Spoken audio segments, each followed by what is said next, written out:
अब दास इसीलिए बूढ़ा बुरा कहलाता है कि सच्चाई कहनी पड़ेगी मैंने, क्योंकि मेरे भगवान ने ड्यूटी ला दी। अब किसी ने तो सिर फुड़वाना ही पड़ेगा भाई, इस जनता को जगाने के लिए, इस भोली आत्माओं का कल्याण कराने के लिए। और जब ये जाग जाएंगे फिर आप पर झंडा उठा लेंगे भगवान का।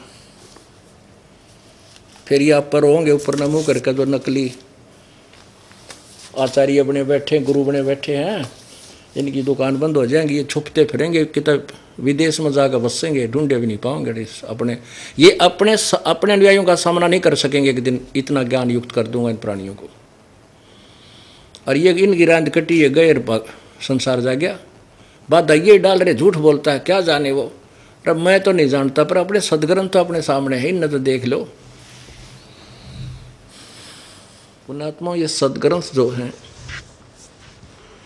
ये इस दास के एक शस्त्र हैं, इस अज्ञान रूप अंधकार के साथ संघर्ष करने की। इन सदग्रंथों की दास को आवश्यकता बिल्कुल नहीं थी, क्योंकि जो दास को ज्ञान मिला है वो यथार्थ ज्ञान है, तत्व ज्ञान है।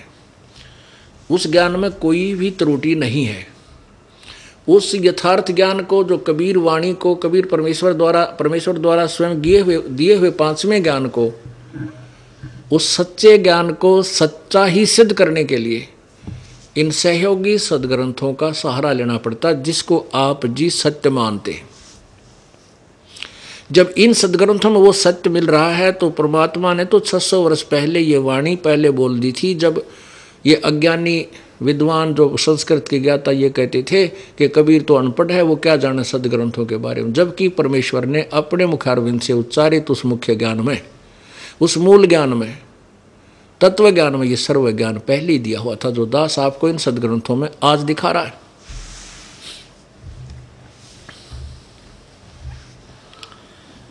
अब मेरे लिए ये इसलिए आवश्यक हो गए, जैसे दास कह दे कहीं खड़ा होकर या सत्संग में भी कि ब्रह्मा विष्णु महेश के माता पिता हैं, नासवान हैं, ये काल के बेटे हैं, तो दुनिया मेरा सिर फोड़ दे कि अच्छा बेवकूफ़ है, ये ब्रह्मा विष्णु महेश को ऐसे कहता है।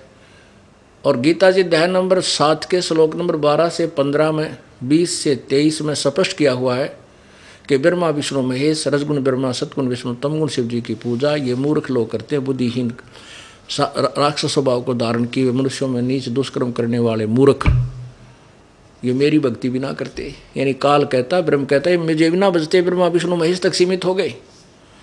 और ये शब्द जब अगर किसी प्रमाण के कह दिए जाए तो रोज पटू दिनों में कई वह। इसलिए ये सदग्रंथ आपके समक्ष दिखाने पड़ते हैं। मेरे लिए तो ऐसे हैं जैसे अंधे की लालटेन होती है।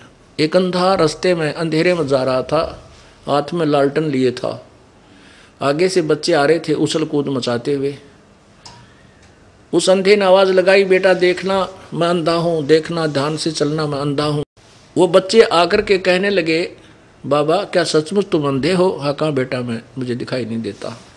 फिर तुमने अंधेरे में लालटेन किस लिए लिया है? कि तुम आँखों वालों के लिए कहीं मेरे में टक्कर ना मार दो, इस लालटेन की रोशनी में एक तरफ से हो जाओ।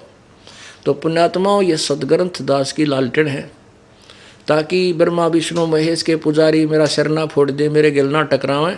इन सदग्रंथों की रोशनी तो दूर हो जाते, एकदम देखते ही फिक्के होकर के साइड पकड़ जाते। इसलिए इनका दिखाना मेरे लिए आवश्यक हो गए। ढेर सारे खरीद रखे सारे, मुझे जरूरत नहीं थी इनकी, क्योंकि जो परमात्मा ने ज्ञान दिया वो सत्य है, मैंने इनसे मिला चुका था मैं। अब आपको ये सत्य ज्ञान सत्य सिद्ध करने के लिए रह कर ये सदग्रंथ एक पॉइंट पर दिखाने पड़ रहे। जब तक आप इनको आंखों नहीं देखोगे तब तक आप इस दास की बात पर कोई विश्वास नहीं कर पाओगे।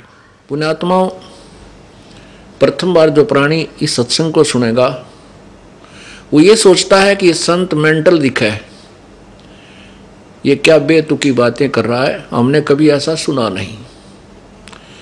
पुण्यात्माओं, जो भी ज्ञान होता है वो सुनने से ही होता है।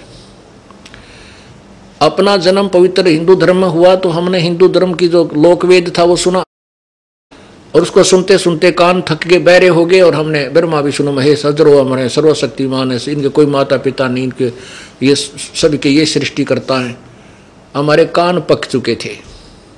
जबकि इनके इतिहास में ब्रह्मा विष्णु महेश की जीवनी में अर्थात शिव पुराण, विष्णु पुराण, दुर्गा पुराण के अंदर लिखा हुआ कि नासवान है, ये अजर अमर नहीं है, ये सर्वशक्तिमान नहीं है, इनके जन्म मृत्यु होता है, ये स्वयं स्वीकार करते हैं। हमारे जो पूर्व गुरु थे हिंदू धर्म के, वो अज्ञानी थे, घोर अज्ञानी थे। जो टीचर अपने सिलेबस से परिचित नहीं है वो टीचर नहीं, वो दुश्मन है उस विद्यार्थियों का। हमारा सिलेबस 18 पुराण, श्री मद्भगवत गीता और 4 पवित्र वेद, और 5वां वेद से तो आप परिचित नहीं थे, लेकिन हिंदू धर्म के जो शास्त्र माने जाते हैं वैसे तो विश्व के अंदर के सभी प्राणियों के लिए ही ये सदग्रंथ है, क्योंकि पवित्र 4 वेद, पवित्र श्रीमद् भगवत गीता, पवित्र 18 पुराण उस समय रचे गए थे, उस समय लिखे गए थे जब ना कोई धर्म था, ना हिंदू था, ना मुसलमान, सिख, ना ईसाई। फिर भी वर्तमान में ये शास्त्र हिंदुओं के नाम किए हुए हैं। फिर भी हम मानते हैं चलो हिंदुओं के नाम जो शास्त्र हैं, हिंदुओं के गुरु परिचित नहीं थे इनमें क्या लिखा है, तो टीचर ठीक नहीं थे, उन्होंने हमें मिसगाइड कर दिया। इसी कारण से पवित्र हिंदू धर्म के अंदर इतने विकार पैदा हो गए, क्योंकि जो लाभ हम भगवान से लेने के लिए चले थे वो नहीं मिले, क्योंकि ब्रह्मा विष्णु महेश केवल वर्क डन दे सकते हैं, किया हुआ कर्म ही दे सकते हैं जो आपका पूर्व जन्म का है। इसमें कोई परिवर्तन ब्रह्मा विष्णु महेश नहीं कर सकते। एक उदाहरण देता है दास कि जैसे एक भक्त ने प्रश्न किया कि क्यों नहीं कर सकते, जैसे ताम्रध्वज को, मोरध्वज के पुत्र ताम्रध्वज को भगवान श्री कृष्ण ने आरे से कटवा करके मृत्यु को प्राप्त होने के बाद जीवित कर दिया था, ये क्यों नहीं कर सकते? बहुत कुछ कर सकते। दास ने कहा सुनो, वही श्री कृष्ण जी जब उनके सगे भांजे अभिमन्यु की मृत्यु हो गई थी चक्रव्यूह में, भगवान श्री कृष्ण उसको जीवित नहीं कर सके। सुभद्रा रो रही थी, उनकी सगी बहन, श्री कृष्ण रो रहा था, 5 पांडव टक्कर मार रहे थे क्योंकि उनका कुल विनाश हो रहा। वो क्यों ना जीवित किया श्री कृष्ण भगवान ने, विष्णु जी ने? भक्त मौन हो जाता है, कहता आप ही बताइए। हाँ हम बताएंगे, क्योंकि ताम्रध्वज के श्वास शेष थे, उसका जीवन शेष था, तो बीच में जाके उसने लीला की। इन भगवानों में इतनी पावर है कि इस मिट्टी को जोड़ तोड़कर उस वैसा ही बना सकते हैं, लेकिन ये आयु नहीं बढ़ा सकते, ना ही कम कर सकते। अभिमन्यु की आयु शेष नहीं थी, उसका प्रारब्ध इतना ही था मनुष्य का, इसलिए श्री कृष्ण उर्फ विष्णु जी उनको जीवित नहीं कर सके। मासा घटे ना तिल बधे, विद ना लिखे जो लेख, सच्चा सतगुरु मेट कर ऊपर मार एक। इसमें परिवर्तन केवल पूर्ण परमात्मा ही कर सकता है, वो कबीर भगवान है, कबीर प्रभु। अब हम अपने उसी प्रश्न पर आते हैं कि जैसे अनजान व्यक्ति ये सोचेंगे ये संत वैसे तुक्के मार रहा है, ऐसा कुछ नहीं, हमने कभी सुना नहीं। कोई भी ज्ञान है सुनने से होता है। अब आपने वो भी ज्ञान किसी से सुना, अनाड़ियों से, अज्ञानियों से, बगैर किसी आधार से वो गीत गाते रहे, बेतुकी कहानी सुनाते रहे, ब्रह्मा विष्णु महेश के कोई माता पिता नहीं है, और जो हमारे सदग्रंथों में मना किया वो साधनाएं हमारे से करवाते रहे, जिसका परिणाम ये हुआ कि पूरा हिंदू समाज बर्बाद हो गया। जो लाभ हम भगवान से लेने के लिए निकलते हैं, राजा भी जब थक जाता है तो भी परमात्मा की आस तकता हो, क्योंकि वो एक ऐसी परम शक्ति है जो जीव को एक्स्ट्रा ऑर्डिनरी लाभ दे सकता है।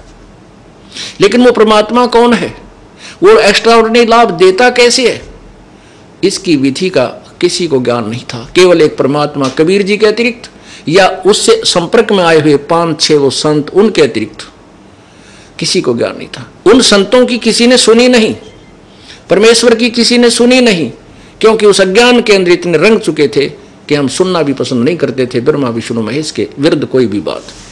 लेकिन वो विरुद्ध नहीं थी, वो सत्य थी। वही दास बता रहा है जो परमेश्वर ने 600 वर्ष पहले बताने की चेष्टा की थी, जो समाज ने स्वीकार नहीं किया, क्योंकि उस समय हमारा समाज मानव समाज है, शिक्षित था, और अब सब बच्चे शिक्षित है, बहन बेटी भाई बुजुर्ग छोटे बच्चे भी शिक्षित हैं, सदग्रंथ अपने पास हैं, आंखों देखकर हम स्वीकार कर रहे हैं। अब ये समय परमात्मा ने पहले सिलेक्ट किया था कि इस बिचली पीढ़ी जब आएगी, जब देखूंगा इन्हें। जब पहले आए थे परमात्मा, वो पहली पीढ़ी थी, आज से 600 वर्ष पहले सब अशिक्षित थे, शिक्षा नहीं थी हिंदुस्तान में।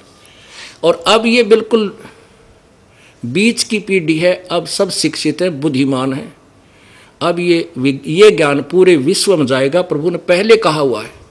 और आने वाली जो लास्ट पीढ़ी होगी वह कृतघ्नी हो जाएगी, कति दुष्ट हो जाएंगे, लास्ट में जाकर कलियुग के कोई भक्ति नहीं करेगा। तो इस पिछली पीढ़ी में जिनका मनुष्य जीवन है और ये दास का ज्ञान आपके पास है, धन्य आपके माता पिता ने जिससे तुमने जन्म हुआ। ऐसा ज्ञान और आपका मनुष्य शरीर बेड़ा पार करवा लो। बोलो सतगुरुदेव।